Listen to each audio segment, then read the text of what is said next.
तक हमने देखा कि जिनवू जॉब चेंज क्वेस्ट के लिए शहर से दूर आ जाता है, जहाँ पर उसको बहुत सारे बीस्ट से फाइट करनी पड़ती है और उसे फाइट करनी पड़ती है इग्रिस से, जिसके साथ उसके बहुत ही खतरनाक फाइट होती है। लेकिन फाइनली जिनवू इग्रिस को हरा देता है, जिसके बाद वहाँ पर आ जाते हैं अनगिनत नाइट्स और यहाँ पर जिनवू अपने आप को रिकवर नहीं कर सकता और मर्डरस इंटेंट भी यूज नहीं कर सकता। तो अब आगे दोस्तों यहाँ पर जिनवू उन सभी नाइट से बहुत ही बुरी तरीके से मार खा रहा होता है कि तभी वो सोचता है कि मैंने अपना टेलीपोर्टेशन स्टोन घुमा दिया और मेरे पास इतना भी टाइम नहीं है कि मैं उसे ढूंढूं। अगर मैं यहाँ से बचकर निकलना चाहता हूँ तो उसका एक ही तरीका है और वो है इन सबको हराना। तो मुझे इन सबको हराना होगा। और तभी दोस्तों वो फाइट करना फिर से स्टार्ट कर देता है। वो सोचता है कि मेरा स्टैमिना अब और भी ज़्यादा कम होता जा रहा है, मैं यहाँ पर स्टेल्थ और मर्डरस इंटेंट भी यूज़ नहीं कर सकता।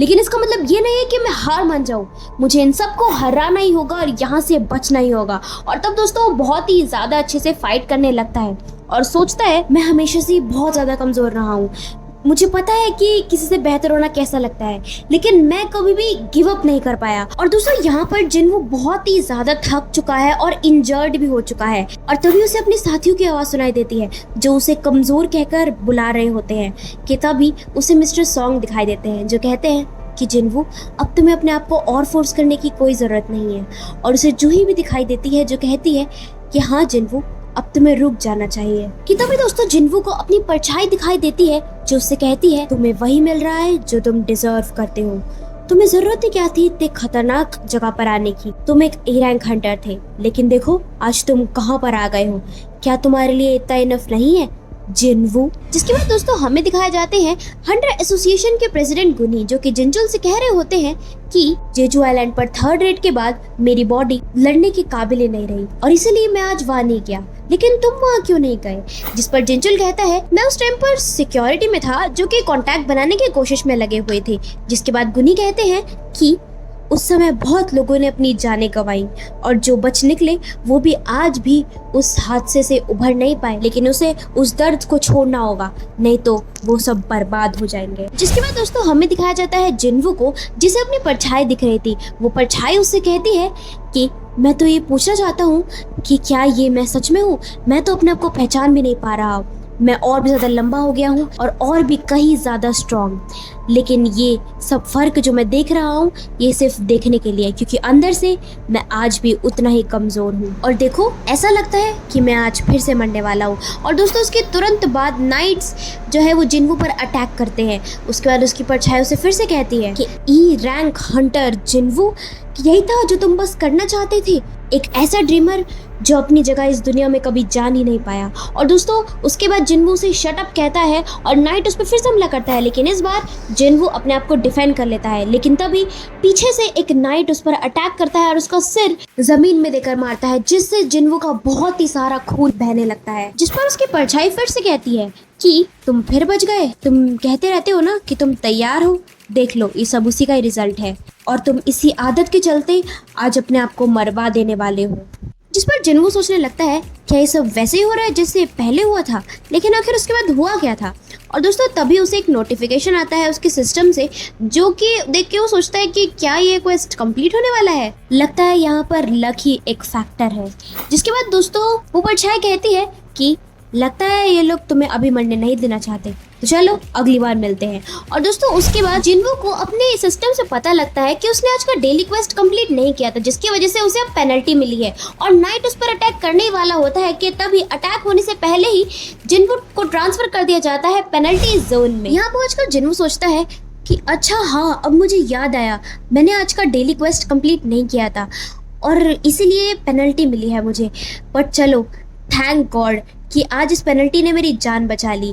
गुड लक कहा था सिस्टम ने मुझे इस क्वेस्ट के स्टार्ट होने से पहले। क्या वो इसलिए क्योंकि ये क्वेस्ट जो था वो इतना ज़्यादा हार्ड है, या फिर ये सिस्टम मुझे जिंदा चाहता है इसलिए मुझे चीयर अप कर रहा था।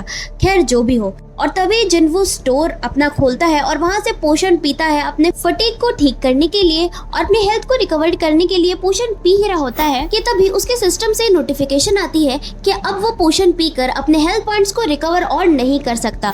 तो वह सोचता है कि या तो वो और वेट कर सकता है नेचुरली हील होने के लिए, या फिर वो और कोशिश कर सकता है रिस्टोर होने के लिए लेवल अप करके। और तभी वो सोचता है कि मैं फालतू में चिंता कर रहा था, क्योंकि वहां पर सामने खड़ा होता है पेनल्टी जोन का मॉन्स्टर। तो दोस्तों यहाँ पर लड़ते लड़ते जिन्वो सोचता है कि उस पर छाई ने क्या कहा था कि हम नेक्स्ट टाइम मिलेंगे। सही कहा था, क्योंकि अगर मैं यहाँ से जिंदा बचा तो हम जरूर मिलेंगे। और जब तक मैं मर नहीं जाता, जो भी दर्द मैं झेल रहा हूँ, इससे मैं और ज्यादा स्ट्रांग बन रहा हूँ। जिसके बाद दोस्तों हमें दिखाया जाता है घर का सीन, जहाँ पर जिन्हा एक डरावने सपने की वजह से सोकर उठ जाती है कि तभी वो देखती है कि जिन्वो अभी तक घर वापस नहीं आया।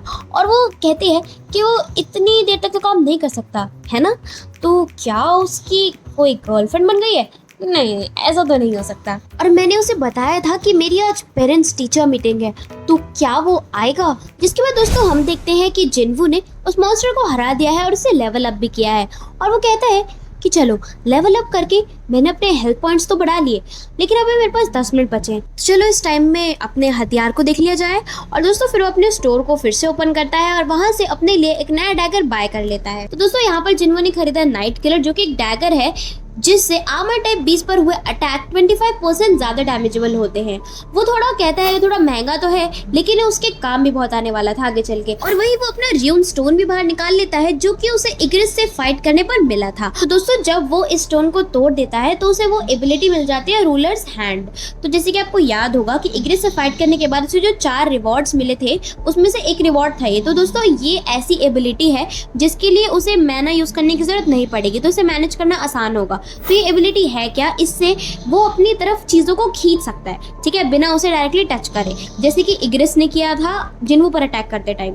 तो जिन्वो भी ट्राई करता है इस एबिलिटी का इस्तेमाल करना, तो वहां पर पड़े उस मॉन्स्टर को अपनी ओर खींचने की कोशिश करता है, लेकिन वो उस चीज में नाकामयाब होता है।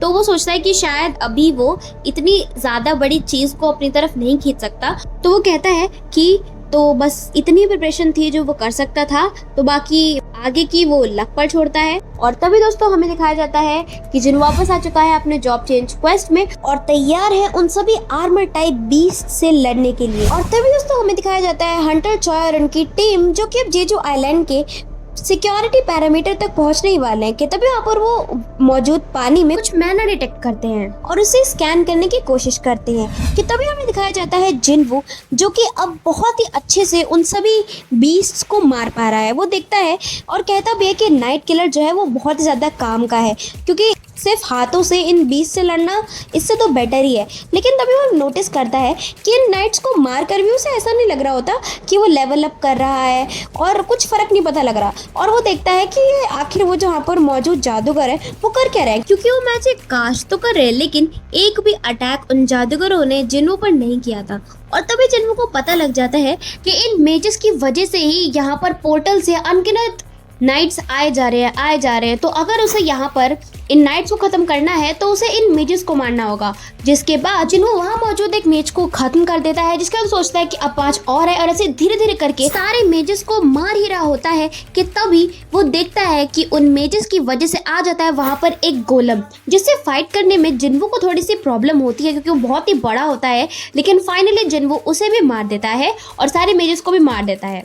तो यहाँ पर जिन्वो ने अपना जॉब चेंज क्वेस्ट कंप्लीट कर लिया है और अब जो भी पॉइंट्स जिन्वो ने अर्न किए हैं उससे वो अपने आप को एडवांस क्लास पर स्विच कर सकता है। जब जिन्वो का एनालिसिस कंप्लीट होता है तो उसे अपने सिस्टम से पता लगता है कि अब जहाँ पर भी प्लेयर जाएगा वहाँ पर उसके पीछे आएंगे एंजल ऑफ डेथ, यानी कि मौत के फरिश्ते। और अब जो भी रास्ता प्लेयर चूज करेगा वो भर जाएगी लाशों से और रंगी होगी खून से। और अब प्लेयर को भारी ताकत मिलेगी और उसे दूसरों पर डिपेंड होने की कोई जरूरत नहीं होगी, क्योंकि ये ताकत आएगी घोस्ट से, जो कि शैडो आर्मी से आएंगे और वो प्लेयर के सारे ऑर्डर्स को मानेंगे और वो प्लेयर के लिए ही काम करेंगे। अब भाई इस बात को सुनकर जिन्वो बहुत ही ज्यादा घबरा जाता है कि भाई ये बोल क्या रहा है। देन उसके बाद उस सिस्टम से पता लगता है कि फाइनली उसकी जॉब जो है वो है नेक्रोमेंसर की। तो दोस्तों जैसे कि हम सब जानते हैं कि जिन्वो ने अपने इंटेलेक्ट स्टैट पे उतना फोकस नहीं किया होता है और नेक्रोमेंसर की जो जॉब होती है वो एक्चुअली कुछ मैजिक टाइप क्लास होते हैं जो कि अनडेड मॉन्स्टर्स को अपने सर्वेंट की तरह इस्तेमाल करते हैं। तो दोस्तों जो जिन्वो है वो तो हमेशा से ही क्लोज कॉम्बैट करना चाहता था क्योंकि वो अपनी स्किल के साथ अपनी ताकत भी बढ़ाना चाहता था,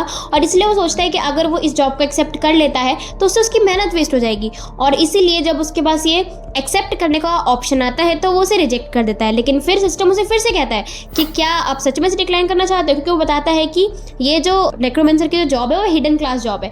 तो वो थोड़ा सोचने लगता है कि भाई इसके फायदे क्या है, नुकसान क्या है, क्या सच में ये कोई स्पेशल पावर है। तो जिनमें सोचता है कि अगर मैं एग्जाम्पल की तरह ले तो ये मेजेस भी एक नेक्रोमेंसर की तरह ही काम कर रहे थे, समनिंग मैजिक का इस्तेमाल करके ये कमांड दे रहे थे उन नाइट्स को। तो ये भी नेक्रोमेंसर की जॉब से कुछ अलग नहीं है, और ऐसा कुछ भी नहीं है कि अगर मैं नेक्रोमेंसर बन जाता तो मैं लेवल अप नहीं कर सकता। ऐसे कहाँ पर लिखा है कि मैं खुद नहीं लड़ सकता? तो वो खुद लड़कर अपने स्किल्स को बढ़ा सकता है, लेवल अप कर सकता है, और वो सोचकर इन दी एंड फाइनली एक्सेप्ट कर लेता है। जिसके बाद दोस्तों हमें फिर से हंटर एसोसिएशन की प्रेसिडेंट यानी कि गुनी और जिंजुल को दिखाया जाता है, जो कि अंदाजा लगा रहे होते हैं कि अब तक तो हंटर चॉय और वो सब लोग आइलैंड पर पहुंच चुके होंगे। जिसके बाद दोस्तों हमें फिर से लेके जाया जाता है जिन्वू के पास, जहां पर जिन्वू के साथ काफी अजीब अजीब चीजें होने लगती हैं। उसकी बॉडी से एक ब्लैक ऑरा निकलने लगता है, जिसके बाद वो देखता है कि उसका सिस्टम उसे बताता है कि उसने काफी सारे बोनस पॉइंट्स कलेक्ट किए हैं इतने सारे लोगों को मारने की वजह से। जिसके बाद दोस्तों सिस्टम से उसे नोटिफिकेशन मिलती है कि उसे कमांड वर्ड सिलेक्ट करना है, तो उसके लिए वो थोड़ा सा सोचता है और फिर कहता है अराइज। जिसके बाद दोस्तों वहां पर मॉन्स्टर्स की पड़ी बॉडी जो है उसकी शेडो जो है एक्सट्रैक्ट होकर खड़ी हो जाती है, जिसे देखकर जिन्वू काफी ज्यादा इम्प्रेस हो जाता है। तभी उसे पता लगता है कि उसकी जॉब जो है वो चेंज होकर नेक्रोमेंसर से हो चुकी है शेडो मोनार्क। जिसके बाद दोस्तों उसे पता लगता है कि उसके पास दो पावर्स है, शेडो एक्सट्रैक्शन यानी कि जो अभी हमने देखा, यानी कि अराइज बोलने से जो भी मॉन्स्टर्स होंगे उनकी शेडो एक्सट्रैक्ट हो जाएंगी, एंड शेडो स्टोरेज यानी कि जो भी मॉन्स्टर होंगे उनकी शेडो को वो स्टोर करके रख सकता है ताकि वो उसे जब जरूरत हो उसे यूज कर सके। तभी दोस्तों वो देखता है कि वहां पर मौजूद मॉन्स्टर्स की रैंक पता लग रही होती है, तो वो कहता है कि अच्छा, तो यानी कि मैं जो ए रैंक और एस रैंक के 20 होते हैं उनकी शेडो को भी एक्सट्रैक्ट कर सकता हूँ। तभी उसे याद आता है इग्रिस, और वो इग्रिस के पास आता है और उसकी शेडो को एक्सट्रैक्ट करने की कोशिश करता है अराइज बोलकर, लेकिन फर्स्ट अटेम्प्ट में वो फेल हो जाता है। तो यहाँ पर दोस्तों 3 अटेम्प्ट है, जिसमें से एक अटेम्प्ट वेस्ट हो चुका था। जिन्वू फिर अराइज बोलता है एंड देन फेल हो जाता है, तो यहाँ पर उसके पास लास्ट अटेम्प्ट बचा था। और तब जिन्वू इग्रिस से कहता है कि नाइट कमांडर इग्रिस, क्या तुम उस राजा का इंतजार कर रहे हो जिसे तुम्हें पता नहीं कि वो आएगा कब? तुम एक वॉरियर हो, क्या तुम सच में अपनी तलवार को ऐसी जंग लगने देना चाहते हो और यहीं पर सारी जिंदगी सड़ते रहना चाहते हो? मैं कहता हूँ तुम्हें कि तुम इस सिंहासन की रक्षा करने की बजाय मेरी रक्षा करो। उस आदमी के लिए इस तलवार का इस्तेमाल करो जो तुम्हारे सामने खड़ा है, अराइज।